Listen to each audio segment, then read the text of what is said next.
you ever seen anything quite like this?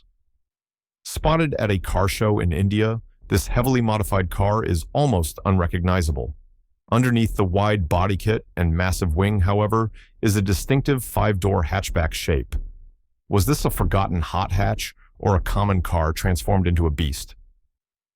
Beneath all that custom bodywork is a fifth-generation Honda Civic, specifically the MAMB five-door hatchback version. For those in North America, this body style is a bit of a mystery, as it was never sold there. This version of the Civic was a product of Honda's partnership with the Rover Group in the UK during the 1990s. It was designed primarily for the European market and shared its fundamental platform with the Rover 400 series. This collaboration aimed to blend Honda's renowned engineering and reliability with European tastes for hatchback practicality. While it might not be as well known as its coupe and three-door siblings, its robust mechanicals meant it was still a solid base for tuning and modification, as this wild example clearly shows. What happens when a car company dares to dream?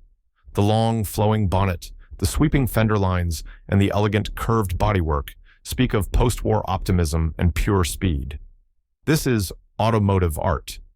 But what is this stunning piece of British history? This is the breathtakingly beautiful Jaguar XK120. When it was unveiled at the 1948 London Motor Show, it caused an absolute sensation. It was originally intended as a limited production showcase for Jaguar's new XK engine, a sophisticated dual overhead cam inline-six that would power their cars for decades.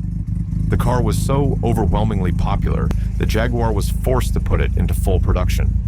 Its name, 120, came from its top speed of 120 miles per hour, which made it the world's fastest production car at the time. The XK120 wasn't just a car, it was a statement. For a Briton still recovering from the war, its stunning beauty and record-breaking performance were a symbol of hope and a demonstration of engineering prowess that took the world by storm. What in the world is this machine? This car's aggressive curves, flared wheel arches, and distinctive side strakes give it a sporty, almost exotic look, but the badges are missing. It has hints of Italian design, but the details don't quite match any known model. So, what are we really looking at here? This is the second-generation Hyundai Tiburon, also known as the Hyundai Coupe, in many markets. Launched in the early 2000s, this car was a massive statement of intent from the Korean automaker. At a time when Hyundai was primarily known for practical, budget-friendly cars, the Tiburon was a bold move to prove they could build something stylish and desirable. Its design, with flowing lines often compared to more expensive sports cars, was a huge leap forward. For many young drivers, it offered the looks of a high-end coupe at a very accessible price point. It was a pivotal car for Hyundai, helping to shift public perception and paving the way for the performance-oriented brand they have become today. Have you ever seen anything quite like this?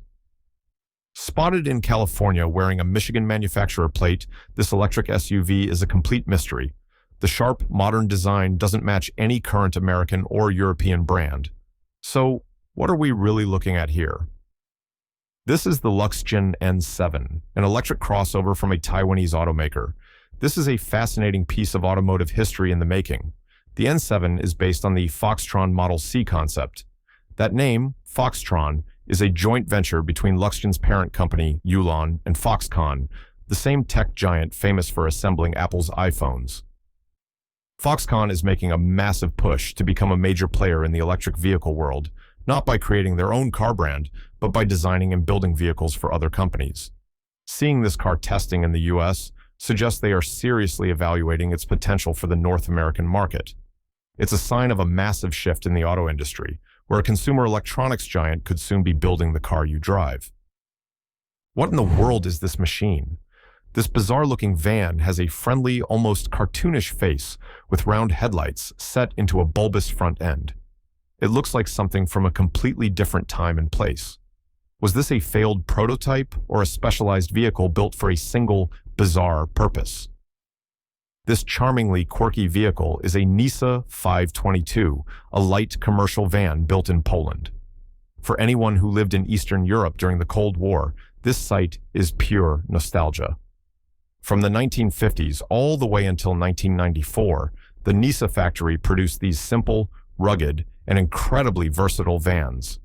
They were the workhorses of the Eastern Bloc, used for everything imaginable, as delivery vans, ambulances, police vehicles, minibuses, and even mobile television broadcast units. Based on the mechanicals of other Polish vehicles, they were designed to be easy to fix with basic tools, a necessity in the command economies of the era. The Nisa 522 is a true survivor, a piece of utilitarian history that kept an entire region moving for decades. Have you ever seen anything quite like this? It's a Volkswagen, but it looks different. The sharp, boxy, three-box sedan design is a world away from the familiar rounded shape of the Beetle or the bus. How could a car with such a unique design be almost completely forgotten by history? This is the Volkswagen K70, a fascinating and pivotal car in the company's history. The K70 was actually not a VW design at all. It was fully developed by NSU, another German automaker famous for its rotary engines, to be their new family sedan. However, just as it was about to launch, Volkswagen acquired NSU in 1969. VW decided to scrap the NSU branding and release the car as the Volkswagen K70. This was a monumental step for VW. It was their first car with a front-mounted, water-cooled engine driving the front wheels, the exact formula that would lead to their future success with the Golf and Passat. The K70 was the bridge that carried Volkswagen from its air-cooled rear-engine past into its modern, water-cooled future. What in the world is this machine? Pulled from a blurry beer commercial, this small sedan has a very distinctive shape. The clean lines and large glass area suggest a practical, no-nonsense design from a bygone era. So, what are we really looking at here? This is an Austin or Morris 1100-1300, one of the most innovative family cars of the 1960s. It was another masterpiece from Sir Alec Isagonis, the designer of the Mini. He took the space-saving transverse engine and front-wheel drive layout from the Mini and applied it to a larger, more family-friendly car. But its true killer app was its incredible hydroelastic suspension. This was a system where the front and rear wheels were interconnected by fluid-filled pipes, allowing the car to self-level and provide a remarkably smooth ride that was unheard of for a small car at the time. For most of the 1960s, it was the best-selling car in the United Kingdom, a testament to its brilliant packaging and advanced technology. Have you ever seen anything quite like this? Spotted in Pakistan, the defining feature of this car is its four distinct oval headlights. It's a design that instantly dates it to a specific era of automotive style. What is this memorable Mercedes? This is the Mercedes-Benz E-Class from the W210 generation, produced from 1995 to 2003. The four-eyed face of this car was a hugely significant and controversial design choice for the brand. For decades prior, Mercedes-Benz was known for its conservative, stately, and often rectangular designs. The W210's friendly, rounded, four-headlight look was a deliberate move by designer Bruno Sacco to modernize the brand's image and appeal to a wider, younger audience. While some traditionalists were initially shocked by the departure from the norm, the design was a massive commercial success. It became an instant icon of the late 90s and early 2000s, setting a design trend that the brand would continue for years and proving that even a titan of tradition could successfully reinvent itself. What happens when a car company dares to dream? It's a two-door station wagon, but with the flair and style of a sports car. The forward-raked B-pillar, huge wraparound rear glass, and sleek roofline are unlike any other wagon. So, what is this gorgeous machine? What you're looking at is a true icon of American automotive design, the 1955 Chevrolet Nomad. This car was what the industry calls a halo car. It began life as a futuristic concept car for the 1954 GM Motorama Auto Show. Public reaction was so overwhelmingly positive that Chevrolet rushed it into production. It brilliantly combined the practicality of a station wagon with the sporty, pillarless hardtop style of the top-of-the-line Bel Air coupe. This made it incredibly stylish but also very expensive to produce. As a result, this iconic two-door wagon was only made for 3 years, from 1955 to to 1957. Its rarity and unique blend of utility and beauty have made it one of the most desirable and collectible Chevrolets of the entire decade. What in the world is this machine? It's a straightforward, no-nonsense sedan with a slightly rounded, unassuming design that feels very familiar, yet hard to place. It looks like a car you've seen 1,000 times, but never truly noticed. So what is this everyday car? This is a Nissan Pulsar from the N16 generation, sold in the early 2000s.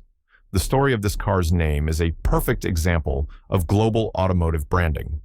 Depending on where you were in the world, you might have known this exact same car as the Nissan Sunny, the Sentra, or the Bluebird Sylphy.